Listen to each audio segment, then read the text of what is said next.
Hi everyone, my name is Mihret, and a lot of you have seen the discussion that I had with Cliff and Stuart Knetchle at MIT on the issues of the Eucharist, on Scripture, on salvation, and on the early church. And I want to first start off by saying that I really deeply appreciate from my heart the support that I've been receiving from a lot of you, from Oriental Orthodox, Eastern Orthodox, Roman Catholics, High Church Protestants. All of you, a number of you, have sent your support and expressed your understanding of how important these topics are. And so I really do want to thank all of you from the bottom of your heart. And I hope that, you'll spread this to other people as well. And, I do want to kind of give some context. When I went to MIT to speak with Cliff, there was no agenda. In fact, I'll say this, I very much appreciate what Cliff and Stuart are doing in the sense of bringing people out of utter disbelief, out of atheism, out of other different religions. But what I would venture to say is that the issues that were raised in that video between me and Stuart and Cliff are not secondary issues.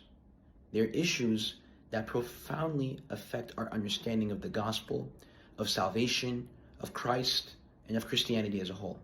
And so evangelism is good, but we need to direct people to the fullness of truth. It's not just about bringing people out of disbelief, but it's about bringing them into the perfection of belief, into the perfection of the fullness of truth, into that truth, that deposit of faith, which Christ himself entrusted to the apostles, because Christ himself says in the Gospels, I am the way, the truth, and the life. And, at the heart of the discussion, what I really, really wanted to kind of make my point about is that I myself know nothing. Cliff and Stuart, all of us were infallible. We're random people, that got up in 2025. So we should not trust our own interpretations. We are not infallible interpreters. So in order to understand Scripture, in order to understand Christianity, we need to go back to the first century, to the time of Christ and the apostles, to the time of the apostles' successors, their disciples, and see what they had to say about the Scriptures, how they interpreted Scripture. We need to look at the early church who in fact compiled the New Testament as we know it, and see what they had to say about these matters. We can't say that Scripture is infallible, but then dismiss the church that compiled and gave to us this canon of infallible books, of infallible texts. There is no such thing as a fallible list of infallible books. It's a logical contradiction.